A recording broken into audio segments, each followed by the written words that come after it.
I never believed in ghosts or supernatural phenomena until that fateful night at the abandoned asylum. It was a decrepit building that stood on the outskirts of town, shrouded in mystery and surrounded by an eerie silence. The stories I had heard about the place were enough to send shivers down anyone's spine, but curiosity got the better of me. I wanted to uncover the truth and prove to myself that it was all just tales spun to frighten the gullible. With a flashlight in hand and nerves of steel, I approached the rusted gates that guarded the entrance to the asylum. The wind whispered through the trees, and the air carried a heavy sense of foreboding. As I pushed open the gate, it groaned in protest, almost as if warning me of the horrors that awaited within. Inside, the asylum was a labyrinth of decaying walls and broken glass. The corridors were dimly lit, casting eerie shadows on the peeling wallpaper. I couldn't help but feel a sense of unease, as if unseen eyes were watching my every move. Yet, I pushed forward, determined to uncover the truth. As I wandered deeper into the asylum, the atmosphere grew increasingly oppressive. The silence was broken only by the distant sound of dripping water and the occasional creaking of floorboards.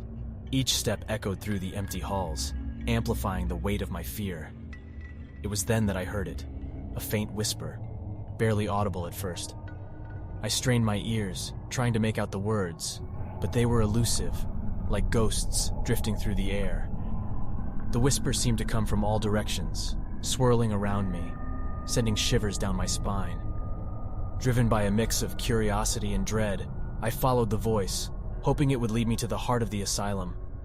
The whispers grew louder, their words now distinct, but filled with a sense of despair. They spoke of torment and suffering, of lost souls trapped in this forsaken place. I entered a room that seemed untouched by time.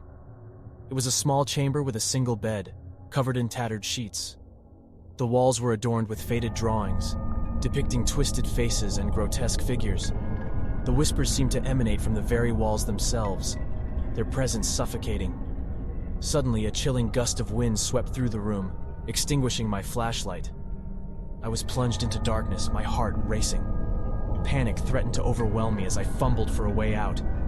But just as I was about to give in to despair, a faint glow appeared at the corner of my eye.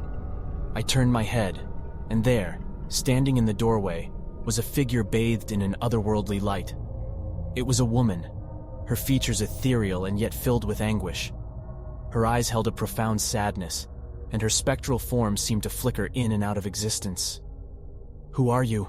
I managed to whisper, my voice trembling with fear. She didn't reply, but her eyes pleaded with me, as if begging for release from the eternal torment that held her captive. In that moment, I realized the true nature of the asylum. It was a place of suffering, a vessel for lost souls trapped between this world and the next. Driven by compassion, I reached out, offering my hand to the tormented spirit. As our fingers touched, an overwhelming surge of coldness coursed through my veins. Images flashed before my eyes, memories of the woman's life, her pain, and her ultimate demise within these very walls. With a final gasp, the woman's spirit dissolved into the air, leaving behind a profound stillness. The whispers ceased, and the asylum was once again engulfed in silence. The weight of the past lifted, and I knew in my heart that the lost souls had finally found peace. I left the asylum that night, forever changed by the encounter. I realized that some places hold dark secrets and untold tales, waiting for someone brave enough to uncover them. And while the horrors of that abandoned asylum will forever haunt my memories, I now understand the power of compassion and the redemption it can bring, even in the face of unspeakable darkness.